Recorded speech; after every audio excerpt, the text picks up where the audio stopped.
Assalamualaikum warahmatullahi wabarakatuh. Selamat sore buat semuanya. Selamat malam. Udah lewat maghrib ya. Sekarang kita masuk ke pengetahuan kuantitatif. Sebelum dibahas, karena kemarin kan Kak mohon maaf juga gak bisa gabung. Kemarin kelupaan banget, mohon maaf ya. Eh, Nah, sama Pak Ramdhani kemarin dilanjut kaji latih sampai kaji latih berapa nomor berapa ya terakhirnya? Boleh minta tolong dilihat dulu catatannya ataupun file yang dikirim terakhir sama Pak Ramdhani hari Rabu. Akmal boleh minta tolong dilihat dulu kaji latih berapa untuk pengetahuan kuantitatifnya sama nomor berapa yang terakhir.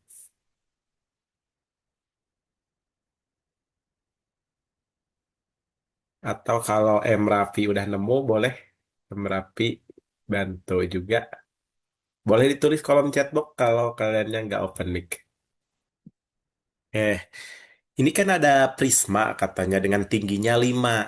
Nah, alasnya ini segi 4. Jadi segi empatnya kita tidak tahu jenisnya apa.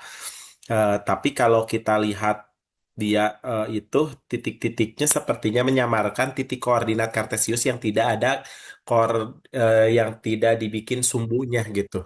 Jadi supaya jadi titik-titik sudut itu tuh sebenarnya titik sudut koordinat Kartesius gitu.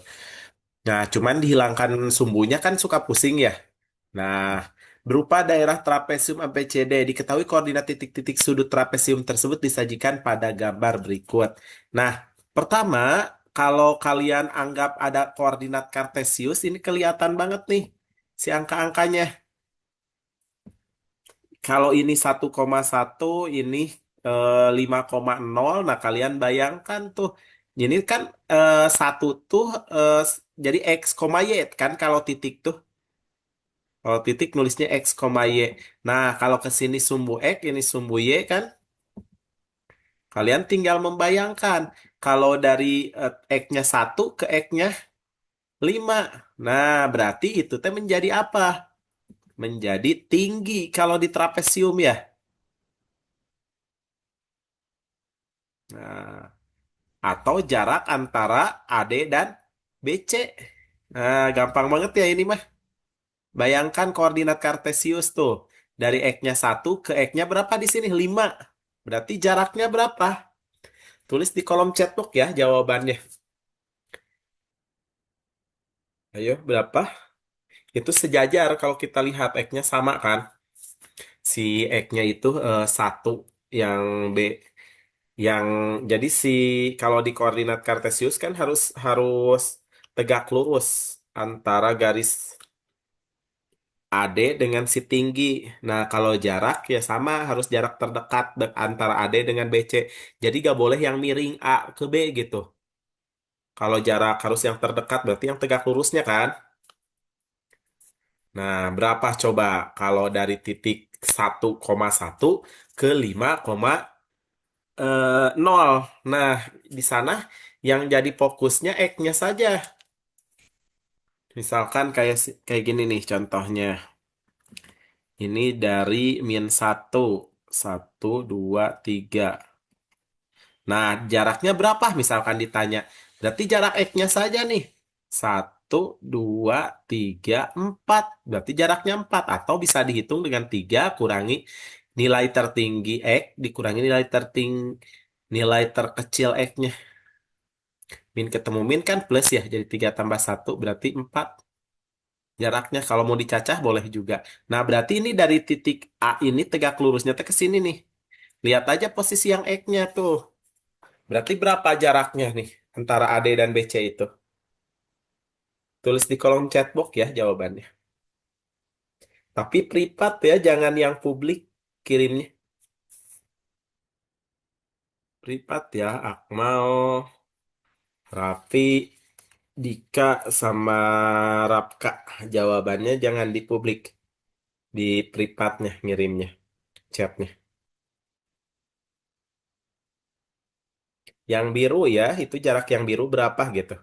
Bayangkan yang X-nya saja fokusnya, jangan ngelihat yang Y-nya di titiknya. Kelvina udah jawab nih. Kelvina Kamu kemarin ikut ikut ini nggak pengetahuan kuantitatif yang Rabu?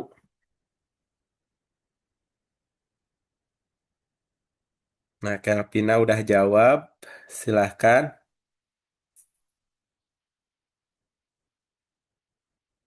Ini gak bahas.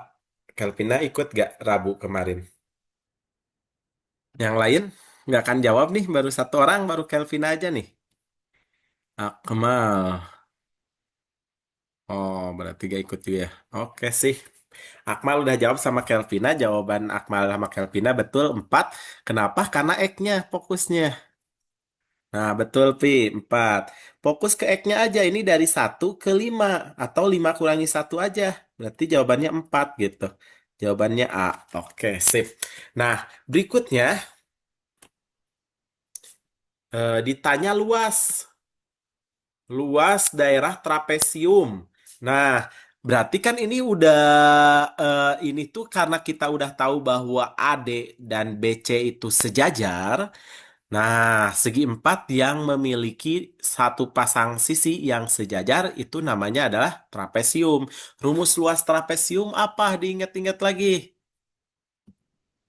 Nah, luas trapesium adalah A tambah B. A tambah B itu ini adalah panjang sisi yang sejajar ya.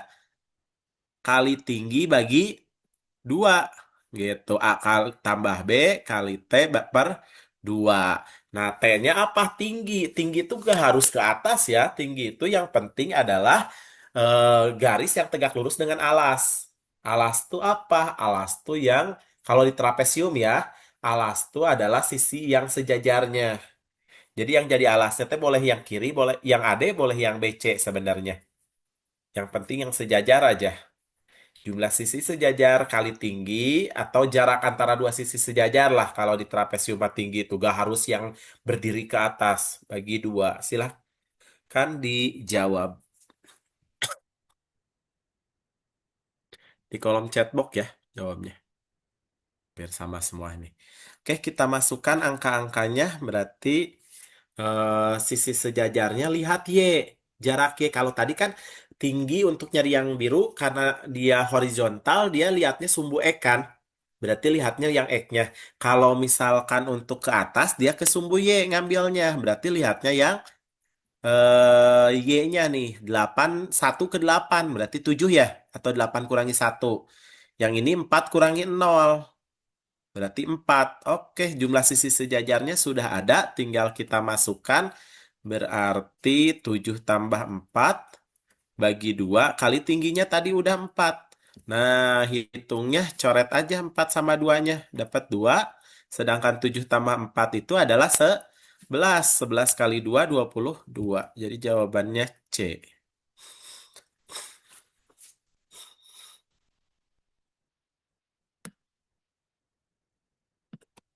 Aman ya. Nah, volume prisma, ingat prisma itu sebenarnya nggak harus dihafal rumusnya tuh. Kalau volume prisma itu pasti luas alasnya kali tinggi. Kalau dia bentuknya kayak limas, mau limas apapun jenisnya, rumusnya tinggal pakai sepertiganya. Karena kan volume limas itu sepertiga dari volume prisma gitu. Nah, misalkan tabung, lupa rumus, ya udah tabung tuh kan prisma kan. Karena tabung itu adalah prisma dengan alas lingkaran.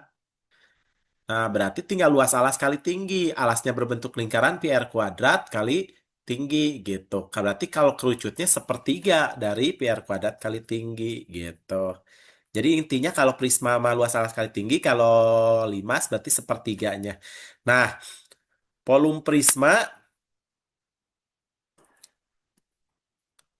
volume prisma itu adalah luas alas kali tinggi. Luas alasnya udah ada 22. Tingginya tadi 5 ya di atas. Udah ini mah 110. Saya langsung bahas ya. Jawabannya D. Gitu. Diingat-ingat rumusnya ya. Prisma luas alas kali tinggi. Tapi kalau kelima sepertiganya dari volume prisma gitu.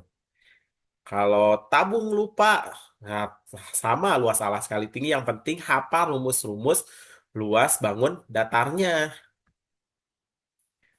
Kita masuk ke soal berikutnya. Nah, di antara pilihan berikut, mana yang merupakan faktor persekutuan dari 13 kurangi 1 dan 10 kuadrat dikurangi 16? Nah, berarti kan faktor persekutuan itu angka yang dapat membagi habis yang atas dengan yang bawah gitu ya. Angka mana saja? Kalian boleh pakai ini sebenarnya apa namanya tuh?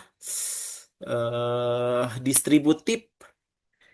Distributif dari si 10 kuadrat min 16 jadi dipecah gitu.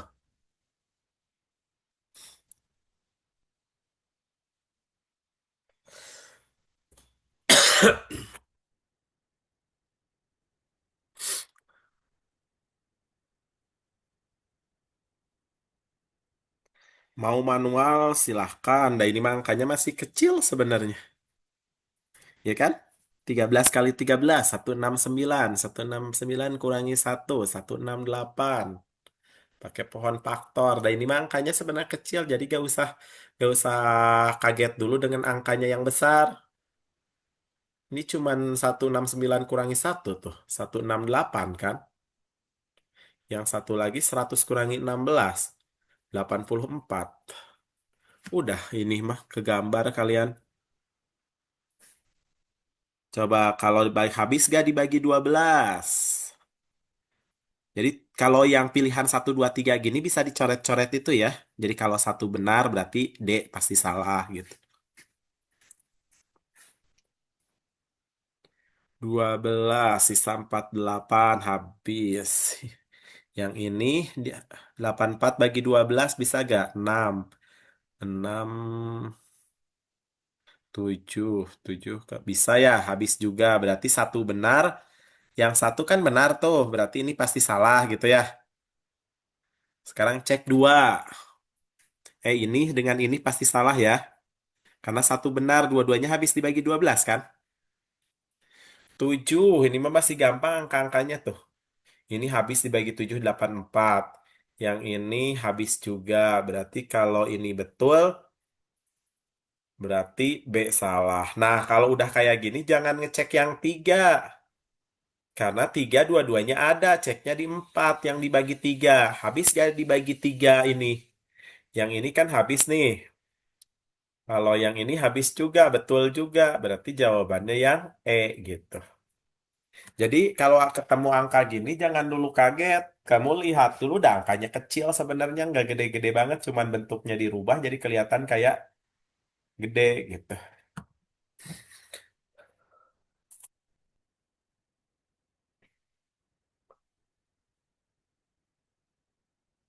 Ada yang mau ditanyakan dulu nomor 12? Kalau ada yang mau bertanya boleh langsung open mic atau tulis di kolom chatbox ya.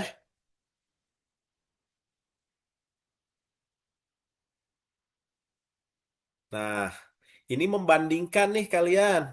Untuk X-nya lebih dari sama dengan 3 di antara pilihan nilai P di X sama dengan 5 yang mungkin adalah ya udah tinggal ini sebenarnya tinggal masukin X-nya aja 5 kan sama kalian. Yang mungkin yang mana gitu. Coba ganti X-nya yang kiri dengan yang kanan. Ganti X-nya. Nah, nanti kan ketahuan berapa angkanya. Nih, misal yang ini, yang pertama ganti X-nya dengan kan nilai P di X-nya sama dengan 5. Berarti ini 2 pangkat 5 kurang 3 kurang dari sama dengan P5 kurang dari 5 kali 5 tambah 11. Berarti ini 2 pangkat 2 ya. 5 kali 5 25. 25 tambah 11 tuh 36. Berarti ini 4 kurang dari P5 kurang dari akar 36 kan 6 ya. Nah, mana angka yang hasilnya berada di antara dari ini bukan di antara karena yang 4 mah ada sama dengannya. Dari 4 sama kurang dari 6. mana saja. Nah, cara ngeceknya gini aja tuh. Kalau kalau misalkan yang akar 19, jadi kalian masukin loh ke dalam cara ngeceknya. Misalkan tiga, yang pertama nih, 3 akar 2. Kamu mau ngecek dia tuh berada di antara ini hingga, kan ini tuh kalau kita bentukan akar, dia jadi akar 16 kurang dari P akar 5 kurang dari akar 36 gitu kan ya. Nah, kalau angka nilai P5-nya angkanya di antara akar 16 dan akar 36 pasti dia memenuhi gitu. Misalkan tiga akar 2 bingung nih kamu, masukin aja tiganya ke dalam akar. Tiga tuh sebenarnya pas di dalam akar angka berapa? 9 kan ya? Karena akar 9 itu 3. Nah, ini berarti akar 18. Akar 18 kan berada di antara akar 16 dan akar 36 ya. Berarti satu betul gitu. Di antara pilihan berikut nilai P yang mungkin. Satu betul berarti seperti biasa. C sama D udah pasti salah karena D itu kalau nggak salah 4 saja kan. Kalau yang E semua benar. Coba. Sama kayak tadi tuh pilihannya mah sama kayak nomor 12. Kalian cek tuh yang 2, 3, dan 4. Jawabannya tulis di kolom chat box secara privat. Ini yang masuk jawabannya Melilik sama Raffi. Jawabannya sama nih. Yang lain sama gak nih? Siapa tuh? Akmal belum masuk.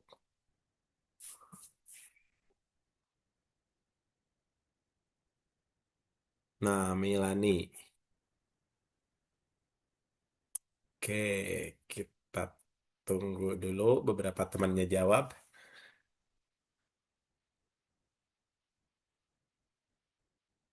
Kelvina, ayo, belum masuk jawabannya.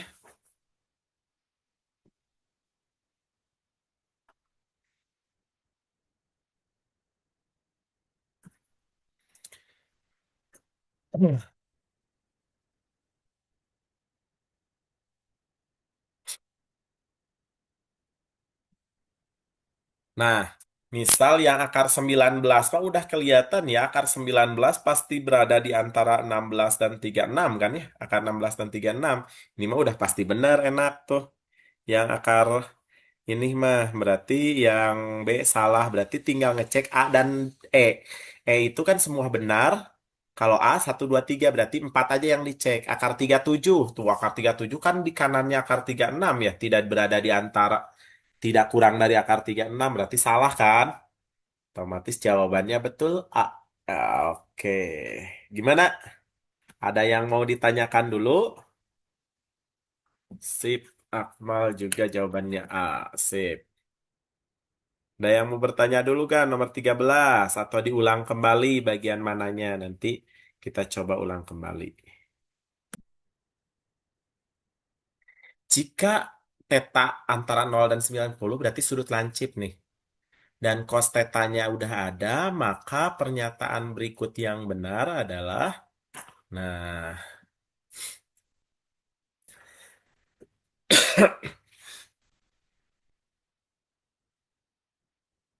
berarti ini segitiga masih ingat nggak perbandingan nama-nama perbandingan pada segitiga nih, saya review sedikit ya.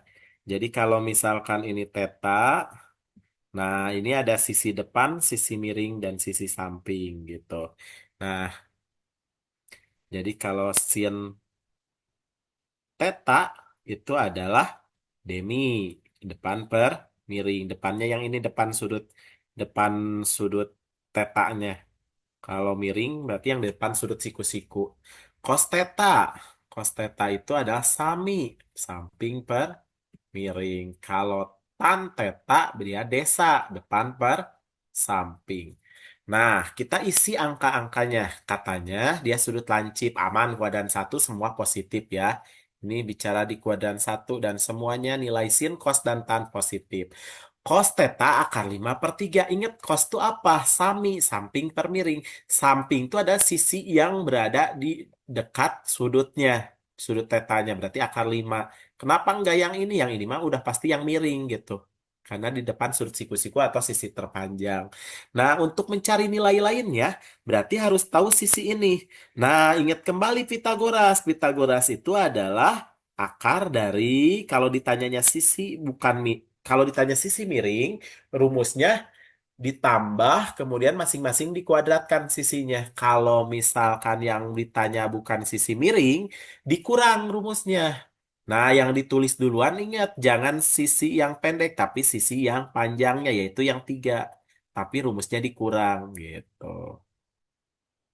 Nah, berarti 3 kuadrat berapa nih? 9. Akar 5 kuadrat 5. 9 kurangi 5, 4. Akar 4 adalah 2. Nah, itu ditanya tuh, sinnya bener gak? 2/3. Terus kemudian, nah ada sudut kosek. Gak harus tahu dulu nilai sekan dan kosek ya. Kosek tuh adalah kebalikan dari siapa? Apakah dari kos karena sama awalnya C? Nah, salah, hati-hati. Justru kalau C itu dia kebalikan dari yang awalnya S. Jadi ini sin itu kebalikannya justru kosek. Yang awalnya S itu kebalikannya awalnya C. Kalau yang kos berarti sekan. Kalau ini justru kotangan. Kebalikan tuh gimana? Balikin aja. Asalnya demi jadi mide gitu. Miring depan nilainya. Kalau ditanya kosek gitu. Nah, sedangkan kalau sudut relasi itu ada kalau kamu gunakan 90 derajat yang ada di sumbu X dengan sumbu Y itu berbeda. Nah, contohnya gini. Nah, ini kan ada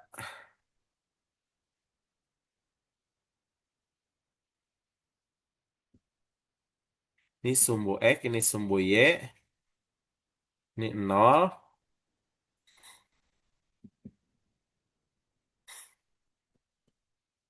Nah, yang di sumbu X itu ada berapa derajat saja? Kan ada 0 derajat gitu ya. Kemudian kalau di sumbu Y ada 90 derajat. Kalau di sini ada 180 derajat. Kalau di sini ada 270 derajat. Balik lagi ada 360 derajat.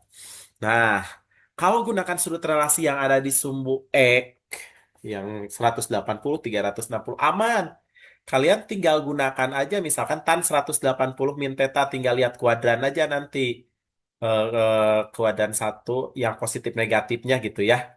Nah, kita nanti bahasnya yang positif negatif di berbagai kuadran. Yang penting tahu kalau gunakan sudut relasi yang di sumbu Y, ada perubahan fungsi trigonometri.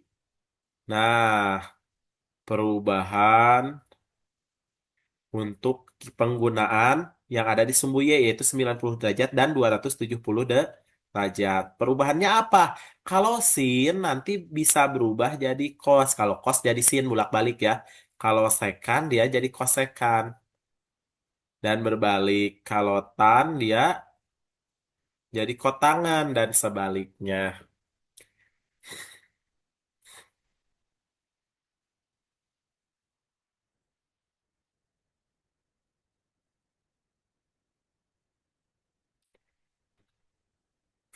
Nah, berarti kalau kalian ditanya tan tuh, tan 90 min Theta itu tuh setaranya dengan apa? Tan berubah jadi apa? Jadi kotangan.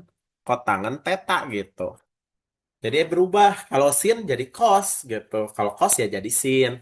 Nah, silahkan dicek yang pernyataan mana yang benar. Tulis jawaban di kolom chat boxnya. Ayo, belum ada yang masuk nih jawabannya.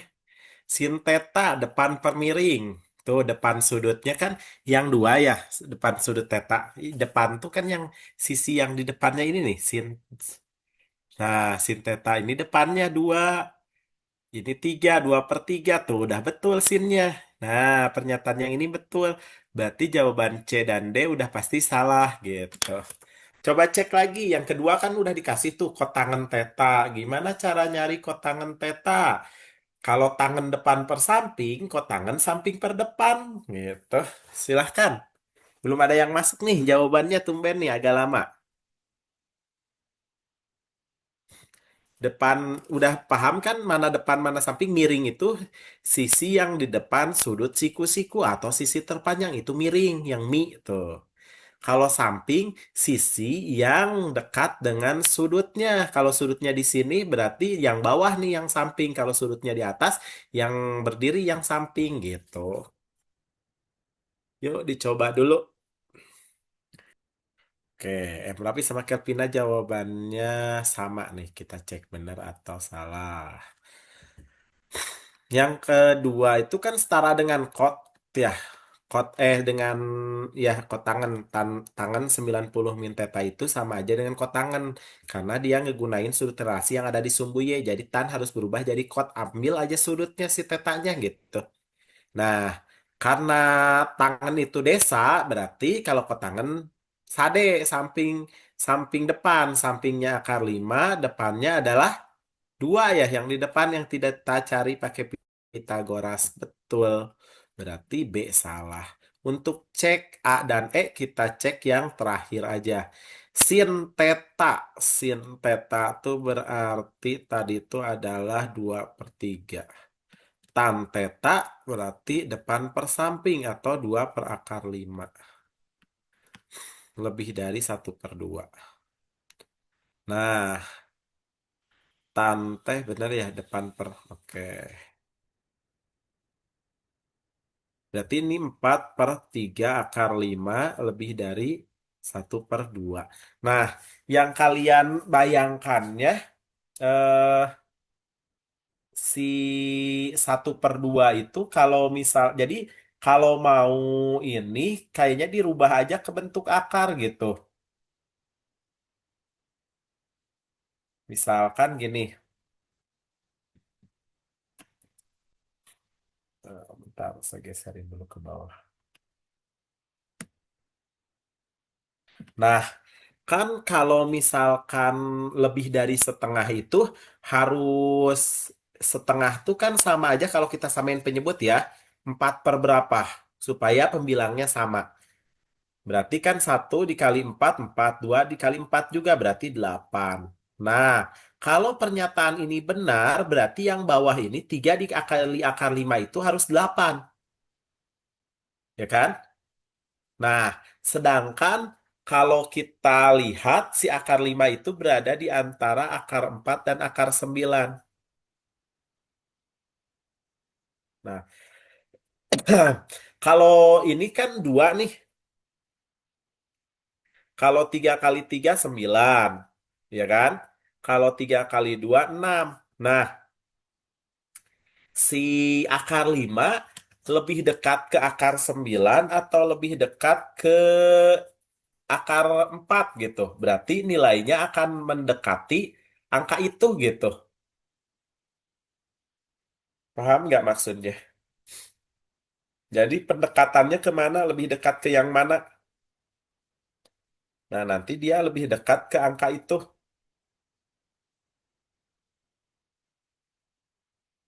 Berarti kan misalkan gini, kalau kalau antara 2 dan 3 itu kan tengah-tengahnya 2,5 ya. Nah, si akar limanya karena lebih dekat ke 2, berarti dia tidak akan melebihi 2,5 gitu.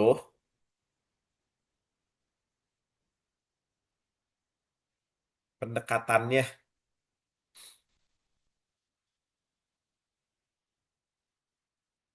Paham kan? Coba, betul atau salah? Ayo, sin 2/3.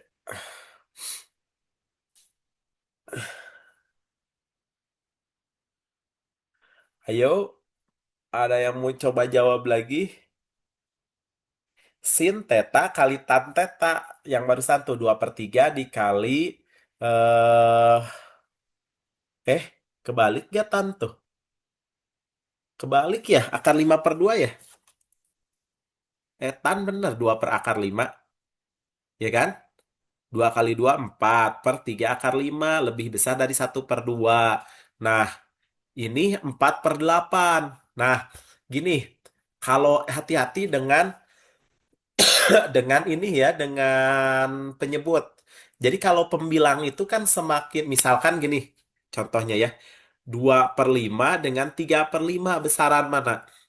Besaran ini kan, besaran 3/5 kan? Karena kalau pembilang semakin, kalau penyebutnya sama nih, si pecahan, terus pembilangnya beda, maka semakin besar pembilangnya, dia nilainya semakin besar kan? Tapi kalau kalian penyebut, misalkan atasnya sama nih, 2/3 dengan 2/4. 2/4 kan setengah. 2/3 teh 2 bagian dari 3. Tuh, bakal lebih besar. Kayak di kue tah, kayak gini. Kalau 2/4 kan ini sama ini nih. Ya kan? Tapi kalau 2/3 ini dibaginya hanya 3 bagian. Nah, yang diarsirnya yang ini. Lebih besar kan? Jadi kalau misalkan pembilang dengan penyebut yang sama, semakin besar pembilangnya, semakin besar nilainya. Tapi kalau penyebut semakin dengan pembilang yang sama ya, pembilang yang sama yang atas. Nah, kalau yang bawahnya beda, maka semakin besar tuh justru nilainya jadi semakin kecil karena pembaginya lebih besar gitu. Nah, ini si akar 5 ini itu kan kata saya berada di antara pendekatan antara 2 dan 3. Nah, tengah-tengah 2 dan 3 itu 2,5.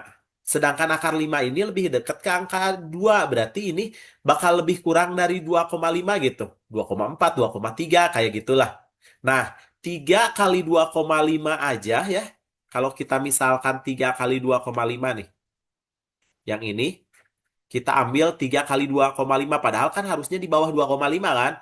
Cuman 7,5. 7,5 itu kan lebih kecil dari 8 ya. Dengan pembilang yang sama, otomatis semakin kecil penyebutnya, maka semakin besar nilainya. Berarti bener kan lebih dari gitu.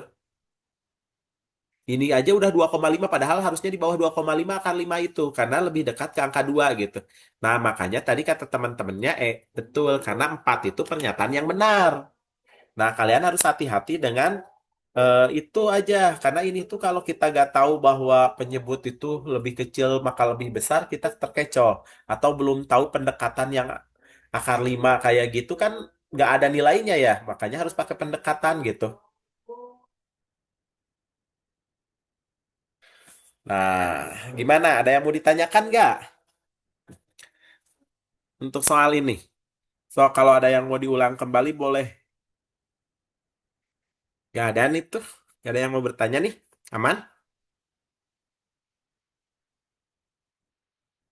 Saya lanjut ya kalau aman. Kalau ada yang mau ditanyakan boleh ya. Misalkan kalian bingung tuh pembahasan yang mana, minta diulangi lagi boleh. Daerah lingkaran dengan pusat A. Daerah lingkaran dengan pusat A dan jari-jari 8 memiliki luas L2. Daerah lingkaran dengan pusat A dan jari-jari 8 memiliki luas L1. Titik B terletak dalam daerah lingkaran tersebut dengan pusat B dan jari-jari B adalah L2. Oke, kita gambar dulu aja lah biar visualnya memudahkan kita. Nah,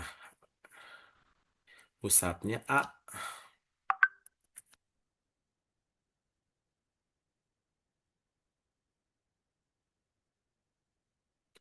dan jari-jari 8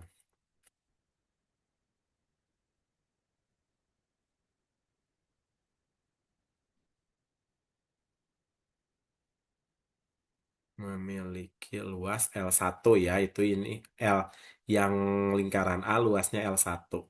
Titik B terletak di dalam daerah lingkaran tersebut sehingga luas daerah lingkaran dengan pusat B dan jari-jari BA adalah L2.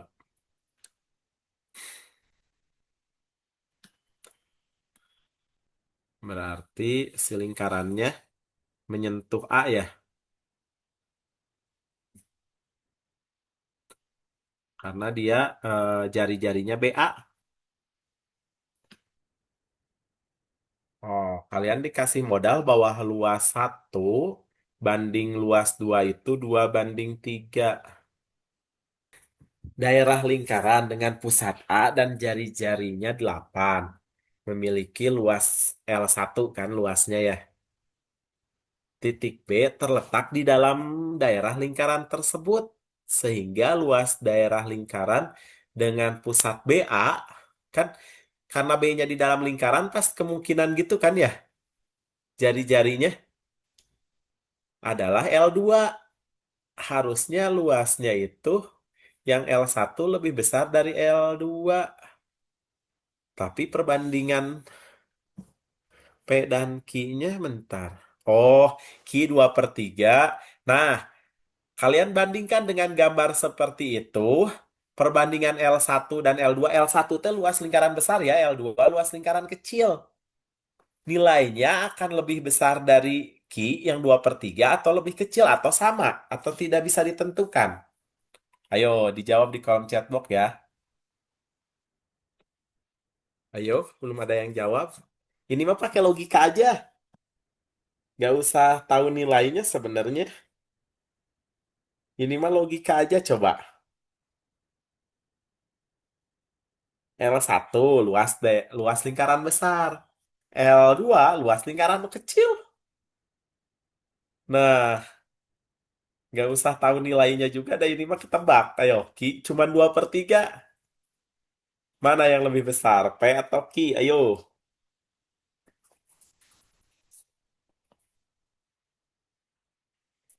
Ini mah gak harus tahu nilai ya. Yang penting mah kalau perbandingan antara pecahan yang atas lebih besar dengan yang bawah lebih besar, lebih apa dari yang atas gimana gitu. Ini ada satu orang yang jawab nih. Kita cek jawaban Lilik. Nah, nih jawaban Lilik betul. Kenapa? Karena L1 nilainya pasti lebih besar dari L2 ya kan luas. Namanya juga luas daerah lingkaran besar dengan lingkaran kecil. Pasti yang atasnya lebih besar daripada yang bawah. Kalau L1 lebih besar dari L2, kalau dibagi nih, coba 3/2 deh misalkan. Yang atas lebih besar dari yang bawah. Pasti hasilnya 1, itu tuh paling kecil.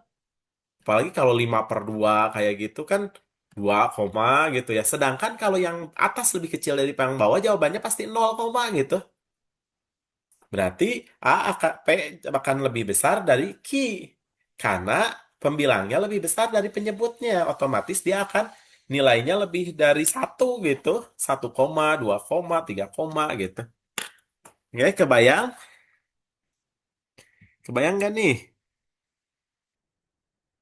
Nah, ini lagi. Untuk setiap bilangan bulat A, B, C, D, dan E didefinisikan sebagai operasi itu, diketahui N merupakan suatu bilangan komposit terkecil. N-nya di mana nih? Berdasarkan informasi yang diberikan, manakah hubungan antara P dan Q yang benar? Nah, N merupakan suatu bilangan si terkecil.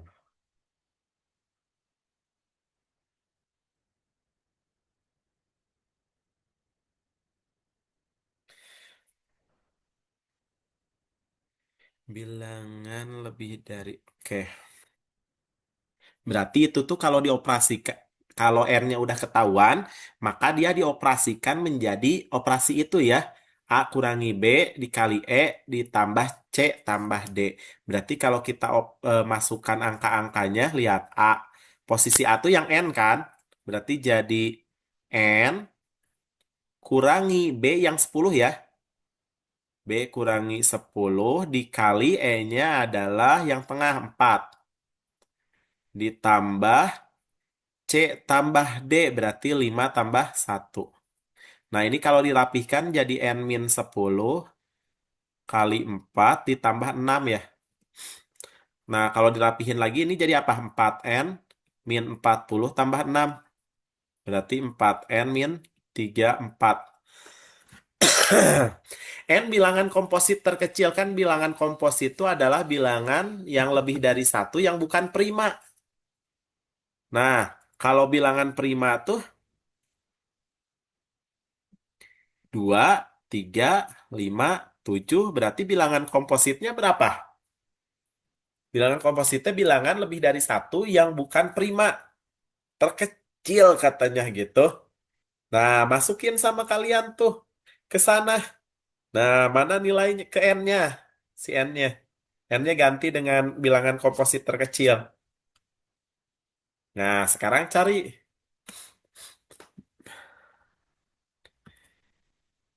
Ini bilangan kompositnya adalah bilangan bukan prima lebih dari satu.